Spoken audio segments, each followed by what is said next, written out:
name is Carmen Evans.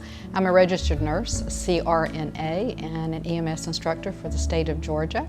And I teach basic life support and first aid. We also like to say we teach first responder, which is a little bit more advanced than first aid.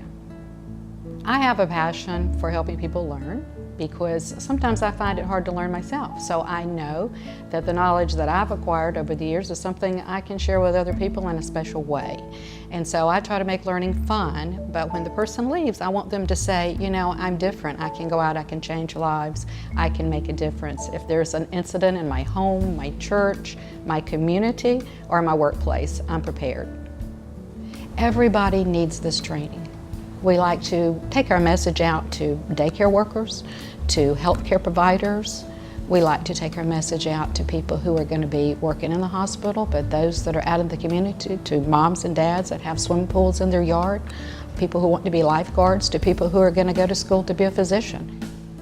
I have seen lives changed. I know my husband, Sandy, and I have traveled extensively, and almost on every trip it seems like we've encountered some sort of situation where we could come forward and make a difference, whether it's a person that's diabetic, that has low blood sugar, and we just simply need to give them something to eat or drink if they're able to chew and swallow, all the way down to a child with a head injury that's fallen down a flight of stairs, and we tell the mom how to get assistance from her ER, also to look for the signs and symptoms of head injury. So we like to share our knowledge on a day-to-day basis with people in the classroom and out in the community. So I don't really understand why people don't just say, I'm going to go and have this, because if my child sitting there in a high chair chokes on a grape, what will I do?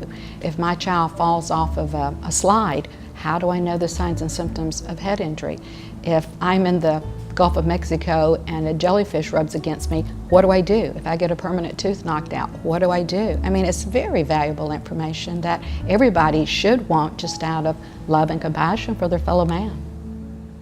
About 6,000 people in our country die of choking, and that's really totally unnecessary. So we show the maneuver, abdominal thrust for adults, the back blows and chest thrust for the children, what to do if you're alone and you choke on a foreign body. So I would say probably 2 or 3 times a year people come back and go, if I had not been in your class, I don't know what would have happened. We've had a number of people come back secondary to bleeds.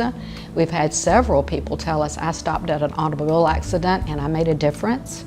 So of course we know people working in the hospital day to day, they're confronted with this. So community, home, hospital, it applies everywhere. It's for anybody, any age, any gender, any workplace environment. You will find this class beneficial, and I guarantee you, when you leave, you'll say, that was fun and I learned a lot.